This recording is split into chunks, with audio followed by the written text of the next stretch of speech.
Good evening, folks. This is Steve with Real Progressives. Tonight, Breaking Free, this is going to have absolutely nothing to do with economics tonight. Tonight is taking us back to the January 20th Occupy inauguration, Disrupt J20 protests that took place in the nation's capital. I'm not talking about Pussy Hat Nation. We're talking about the people that came down there to really march and work together to try to build something, to voice their concerns, to voice their disgust at the state of the nation, to voice their disgust in Donald Trump and neoliberalism and a host of other things, fascism. And you saw a huge turnout, obviously. Some of the people there had never been to a protest before, had never been to a massive movement like that. The Real Progressives was there. We were there supporting the Occupy inauguration and the progressive coalition building efforts that took place. We were partners with a great many people. We were there filming Michael Moore. We were there filming our own stuff. I spoke at Malcolm X Park earlier in the morning. We marched from Malcolm X Park to the site of the J20 demonstrations, etc. We witnessed in real time tear gas, these concussion grenades, a host of, loud bombings. I mean, just huge explosions, lots and lots of people running from here to there, police in riot gear. It was very cold. It was incredibly, I don't know how to explain it, but it was surreal. It felt like a war zone on many levels. There were police on horses, there were police in riot gear. And of course you had people there that were, chanting and screaming. And yes, some people did some things that should not have been done. We did not support violence in any way, shape, or form. I want to be very clear about that. But we were there to use our First Amendment rights to voice our displeasure at the state of the nation. We were there as both media and as, activists, people that were there to be a part of solidarity movement, to not resist Trump per se, but resist the state of the nation, to resist the state of neoliberalism, and to resist the erosion of our rights. This event brought in a lot of folks from various walks of life. There were kids there were grown-ups there, old, young, men, women, gay, straight, all different races and ethnicities and cultural biases, etc. Tons of folks were there. And for the most part, it was a very, very positive experience. But it was very, very frightening. And I remember it distinctly around 11th and 12th Street, 13th Street. And I remember literally like my ears ringing from the sound of the grenades that had gone off and just sort of feeling like, the world was spinning a little bit. It was pretty terrifying on a lot of levels. Well, it gets even more terrifying.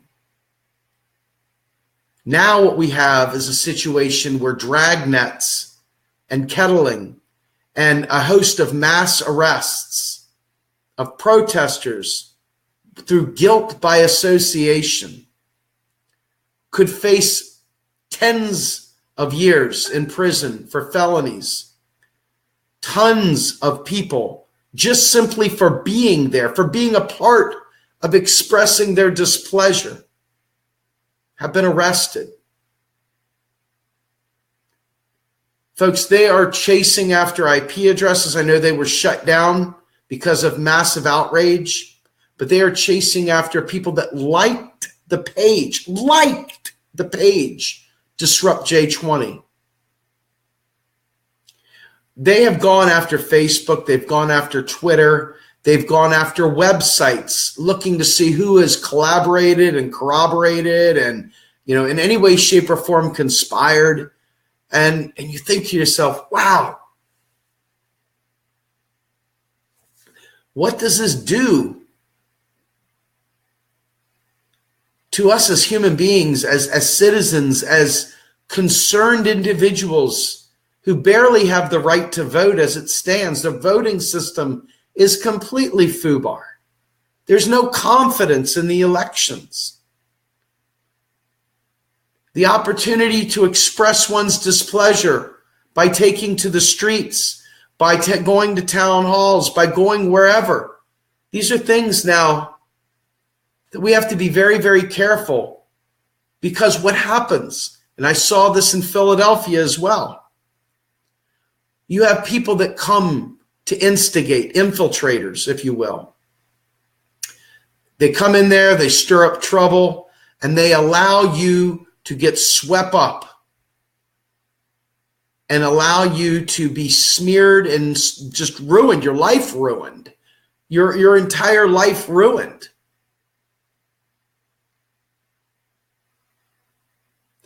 This is deeply disturbing on every level. On every level, what is going on right now. The right to assemble, the right to protest is as American as any other thing we might lay claim to. For all the patriots out there, for all the Uber flag wavers, this should frighten the hell out of them as well. This should frighten every single human being that cares about this country. Even if we disagree with them, this is something we should all agree on. Was it ever right to break windows and throw rocks and throw bricks or do any other destruction of property, etc.? No, it's wrong. It didn't need to be done. Our mere presence on the Capitol, in the numbers that were there, should have been enough. Should have been enough to let them all know that we were not pleased, that we were there in solidarity. Would it change anything? Probably not. But it's our right. It's our right to protest. It's our right to assemble. It's our right to let our voice be heard. And they are slowly but surely tightening the screws. This is something that we need to take direct action on. You need to call your congressman.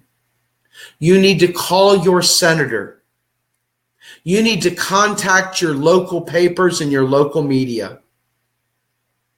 You need to tell them that you're not taking this, that you're not okay with this. You need to let them know that the right to assemble, the right to protest is greater than any single act of vandalism. It is a fundamental right. It's a fundamental right. We all need to stand up.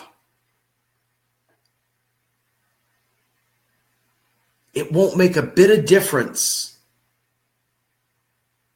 on any of the other policies if we are not able to speak out and speak loud and speak boldly, peacefully.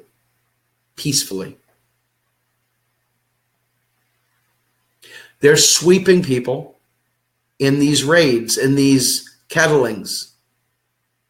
There were rules made and changed in Washington, D.C. that were supposed to prevent this type of thing from happening. But instead it happened, and it happened in spades. Over 200 people were arrested. Now, most of the media, most of the journalists were released. There's only a couple left. And the article that I put into the narrative of this live stream gives you a lot of details. It's from The Nation. And I want to read a couple passages to you to let you know how serious this is. When I saw this, I was just sort of blown away. I mean, really, really blown away. Because having been there and remembering this, it's very, very frightening. I'm not going to lie. It's extremely frightening. It's extremely frightening. So here we go.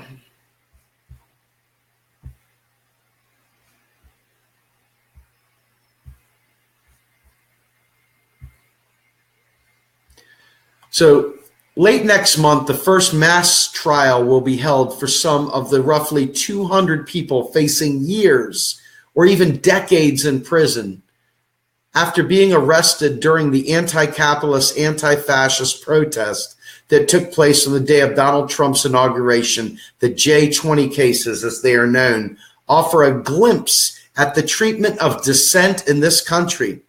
And the story they tell is one of overreach and criminalization. Defense lawyers have described the government's approach as unprecedented.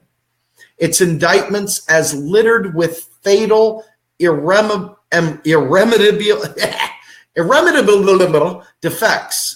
Sam Menefee-Libby of DC Legal Posse, a group of activists who provide support to the defendants, was more blunt, criticizing the cases as a blatant political prosecutions designed to chill resistance. The story of the J20 protesters should frighten anyone concerned about the future of both free assembly and dissent in the United States.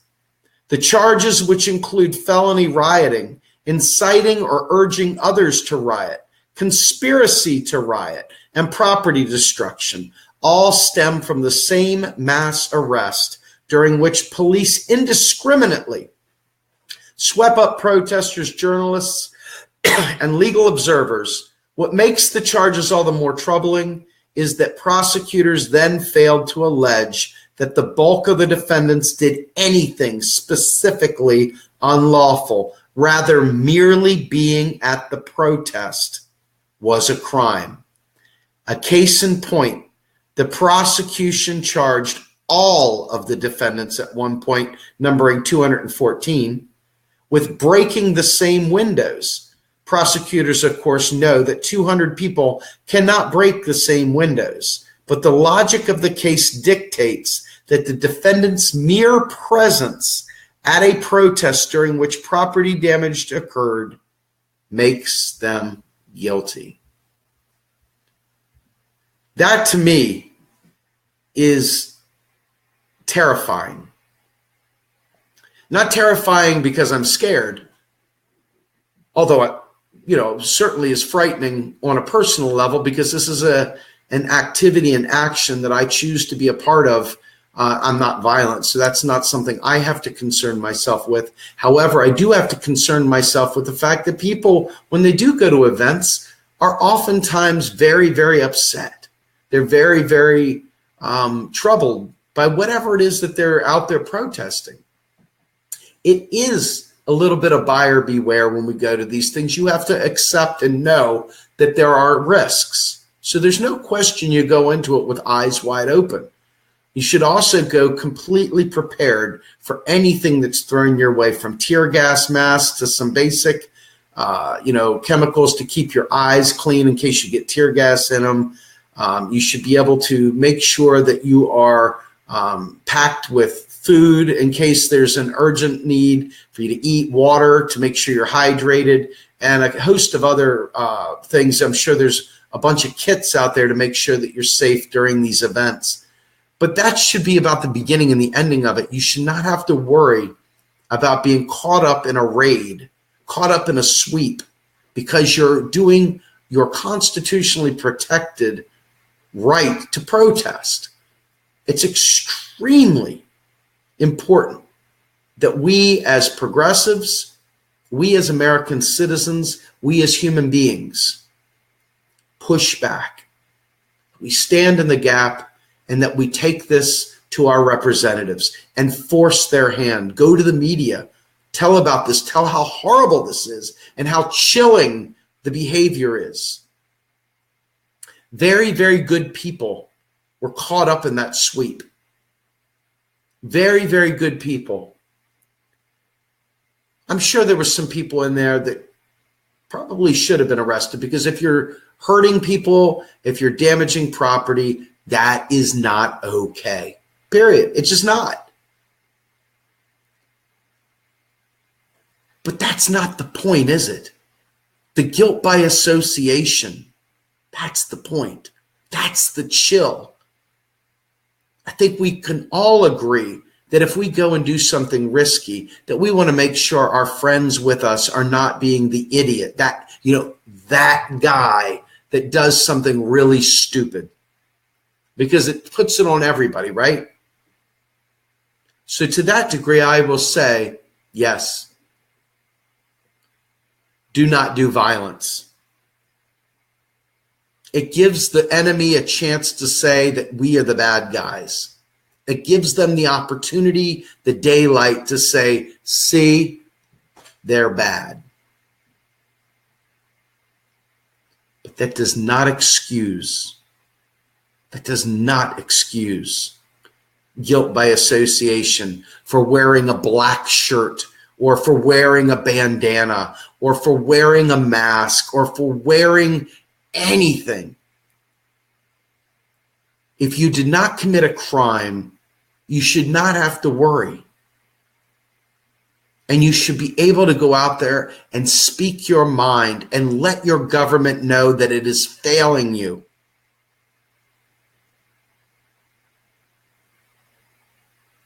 So I'm going to ask each one of you, please, stand up for these 200 people that are going to be charged, that are charged. Stand up for our future protests and our right to petition our government and our right to take to the streets. Do not allow them to clamp down on us because a few bad apples decide to break the law. We are well within our rights to take to the streets. We're well within our rights to civilly disobey. We are completely within our rights to lock arms and sit down. Yes, we may get a ticket. Yes, we may go to jail.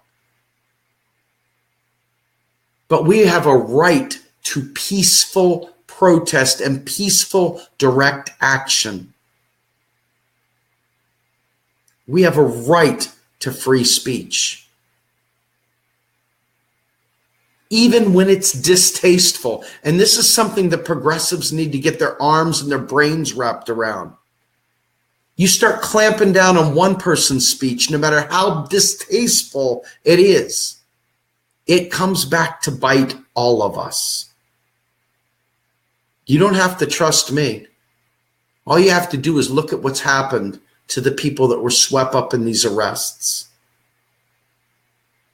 This is something that should make your blood go to ice, and you should take action now. I'm Steve Grumbine with Real Progressives, asking you guys to please stand in the gap and fight for our right to protest. Have a good night, everyone.